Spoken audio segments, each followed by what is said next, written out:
Didier Deschamps qui a remis les choses en ordre à la mi-temps du Sénégal.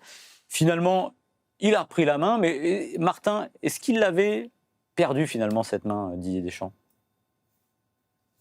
Non, je ne suis pas sûr qu'il l'avait perdu, mais en tout cas, disons qu'il aurait pu se laisser parasiter par tout ce qu'on entend ici, et même jusqu'en France, hein, pas seulement ici à Boston, mais depuis quelques semaines, et même depuis quelques mois, je dirais. C'est-à-dire que Dembélé dans l'axe, Warren Zaïre-Emery à droite, oui, tous ces débats qui ont un peu pollué quand même la préparation de l'équipe de France. Je dirais pas qu'il avait perdu la main. En revanche, ce que je dirais, c'est que malgré tout, il a démarré cette compétition en posant Ousmane Dembélé là où il voulait être. Euh, il a fait ce que Ousmane Dembélé voulait, il a fait ce qu'une partie des gens, des observateurs réclamaient. Ça s'est mal passé. Et je dirais qu'à la pause, quand même, il a fait acte d'autorité, Didier Deschamps. Quand il dit à Ousmane Dembélé, écoute, bah, tu vas à droite parce que moi, je veux rapprocher Olysée de Mbappé et je veux que ces deux-là jouent beaucoup plus proches l'un de l'autre. Et ben, il sort un petit peu de l'équation Dembélé malgré tout. Donc, pour moi, c'est un vrai acte d'autorité. Et il faut se rappeler des trophées UNFP. Quand Ousmane Dembélé récupère son trophée UNFP, c'était il y a un an. Et où il dit à Didier Deschamps, il veut encore me faire jouer à droite en se marrant. Mais Deschamps sait très bien que Dembélé ne veut pas jouer à droite. Il le sait très bien. Ah bah, ce qui se profile, c'est que jusqu'à la fin de la compétition, Dembélé, il risque de rester dans ce couloir droit. Et je dirais que Deschamps, sinon qu'il a repris la main, parce que finalement, il ne l'avait jamais vraiment lâché, il a fait un vrai axe d'autorité qui montre que bah, c'est lui le seul et unique décideur de ce que doit être l'équipe de France pour être championne du monde. On voit la déclaration de Didier Deschamps après France-Sénégal qui nous dit les changements de placement d'Ousmane et de Michael ont changé pas mal de choses. J'ai mis Olysée dans l'axe parce que je pensais que ça allait nous amener plus de liens. Michael a la possibilité de jouer des deux côtés. Et plus il touche de ballon, mieux c'est. Tu as dit un truc très vrai, Martin, et ça m'a rappelé un peu des séquences. Alors, je ne les ai pas exactement en tête, mais des moments où Didier Deschamps va montrer par l'absurde qu'il a raison. C'est-à-dire qu'il ne se laisse pas compter par la Vox Populi. C'est pas la Vox Populi, c'est pas Roberto Martinez qui lui dit en gros, faut tel joueur, faut ça. Mais n'empêche que des fois, par l'absurde, il montre que bah voilà, non, ça ne fonctionne pas comme ça et qu'on revient au classique. Et c'est pour ça, je le dirai après, mais je pense qu'on reviendra au 4-3-3. D'ailleurs, il l'a dit en conf après. Il l'a dit, si je dois un moment, hein, T'en démords pas. Ouais, mais c'est lui qui l'a dit. J'avais pas vu la conf en entier. Mais je sais. Il dit. Si je dois faire du mal, en fait, il prépare les gens à ça. Mais bon, on en reparlera, c'est pas le sujet. Mais en fait, ce qu'a fait Deschamps, là, c'est l'Australie 2018, mais à la mi-temps du Sénégal 2026. C'est-à-dire que là, il n'a pas attendu la fin du match. Là, il a mis à la mi-temps, il a remis de l'ordre. Et ce que j'aime bien aussi dans cette dernière compétition de Deschamps à la tête de l'équipe de France, même si je ne m'attendais pas à autre chose, c'est que finalement, c'est le Didier Deschamps d'habitude. Il y a eu des petits moments d'émotion, début d'émotion à Nantes, en match de préparation, avec les hommages du public. Et finalement, le Deschamps que je vois tous les jours, alors toi, tu es mieux placé que moi, Martin, mais quand je le vois en conf et que je le vois là, ben non, c'est le même en fait. C'est lui. Il est toujours la machine à gagner qu'il veut être et qu'il a toujours été. Mais tu t'attendais pas à autre chose, Maxime. Tu t'attendais pas à autre chose quand même. Ah non, je m'attendais pas à autre chose, mais je suis rassuré de voir que finalement, je sais même pas. Alors, il y a un truc qui change. Il y a un truc qui change quand même. Si ça lui traverse l'esprit, oui, vas-y. Il y a un petit truc qui change. Un petit truc qui change. C'est dans les comportements quand même, mais on en avait parlé avec Philippe Tournon, l'attaché de presse historique de l'équipe de France, et c'est vrai que tu le vois à l'entraînement, il y a beaucoup moins de distance entre lui et les joueurs qu'à une certaine époque. Notamment, alors il y a Cherki qui il prend toujours Cherki dans ses bras, tu sens que, mais il est dans un truc peut-être encore plus paternel, mais dans le sens tendre qu'avant, je trouve.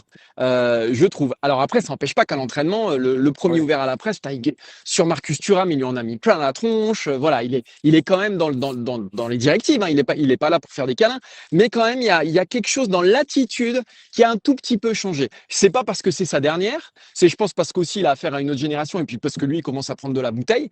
Mais il est dans un rapport beaucoup plus tactile et beaucoup plus, je dirais même presque tendre avec ses joueurs qu'il n'avait pas avant. Mais sinon, effectivement, c'est toujours les mêmes ressorts, c'est-à-dire non, on n'est pas favori, c'est les autres. Il est tout le temps dans cette mécanique-là, Didier Deschamps, de protection de son groupe, dans les détails, dans tout ce qu'il faut mettre en place. C'est toujours du Didier Deschamps. Mais juste dans son rapport aux joueurs, il a un tout petit peu évolué. Pour revenir à ce qu'on a vu à l'écran, on nous a fait passer ses choix à la mi-temps et la justification de son choix. Ce que j'ai aimé dans cette séquence face au Sénégal, c'est qu'il a aussi un petit peu cassé une idée reçue.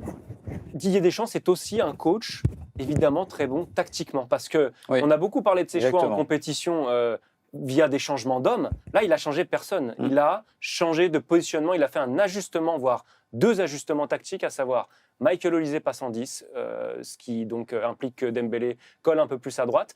Et Koundé, positionnement et attitude complètement différente de la première période où lui, il est passé du blanc au noir ou du noir au blanc. Voilà, il est passé du tout au tout avec ce changement de positionnement. Koundé, bien mieux en seconde période. Ça, j'ai bien aimé. Dans la partie management, ce que j'aime bien aussi, et ça a tilté un petit peu sur une déclaration de Kylian Mbappé sur une vidéo de la Fédé, où il dit Kylian Mbappé, voilà, il faut que je m'adapte parce qu'on me demande de pas trop venir dans le jeu, participer au jeu. Et ça, j'ai l'impression que c'est un message qui lui a bien fait passer avant le début de cette compète, parce que j'ai l'impression d'avoir moins vu Mbappé décrocher face au Sénégal que ne serait-ce que contre l'Irlande du Nord, où ça avait pu, l'Irlande du Nord ou la Côte d'Ivoire, je sais plus, où ça avait pu poser souci. Ouais. Et la dernière chose aussi, c'est qu'il y a un coaching gagnant, un buteur en sortie de banc. Et ça, je trouve que c'est bien parce que c'est pas arrivé si souvent que ça en grande compétition pour les Bleus. Donc ça, c'est aussi quelque chose qui va le conforter dans ses choix. Et c'est intéressant parce que quand tu parles de la tactique, et que quand il a expliqué le recentrage d'Olise, c'est pas seulement pour dire je vais le mettre à côté d'Mbappé. C'est ce qu'il dit, c'est qu'Olise, pendant toute la première mi-temps, il était beaucoup trop haut finalement. Oui.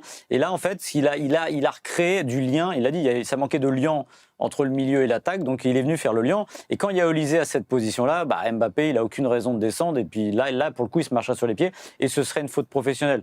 Donc là, pour le coup, ça a bien fonctionné comme ça. Et oui, non, là, pour moi, on a du classique Deschamps. Pour le coup. Ça rappelle un peu ce qui s'était passé à la mi-temps de l'Irlande en 8e de finale de l'Euro 2016, où il avait sorti Kanté pour foutre Griezmann beaucoup plus proche de Giroud. Et là, il avait trouvé un duo qui, derrière, t'avait quand même permis d'être champion du monde. Parce qu'en 2018, tu es champion du monde avec Griezmann aux fesses de Giroud dans un duo qui n'arrêtait pas de se trouver. Donc après, évidemment, tu as eu d'autres choses, tu as Mbappé qui a surgi, mais malgré tout, il a trouvé à ce moment-là, en compétition, à la mi-temps, il sort Kanté et il place vraiment, il passe en 4-2-3-1 et il place Griezmann en soutien de Giroud. C'est un peu ce qui s'est passé avec d'autres joueurs, il a sorti personne, mais voilà, dans l'esprit, je trouve qu'il a peut-être trouvé, enfin, il a sacralisé, il a figé Olise et Mbappé comme duo qui va te mener loin. Est-ce que ça sera comme Griezmann et Giroud à une deuxième étoile, et là en l'occurrence à une troisième? Je ne sais pas, mais en tout cas, il y a quelque chose qui s'est joué de cet ordre-là. Quand je te vois là avec les panneaux, là, j'aimerais bien que tu aies un ballon, que tu tentes un field goal.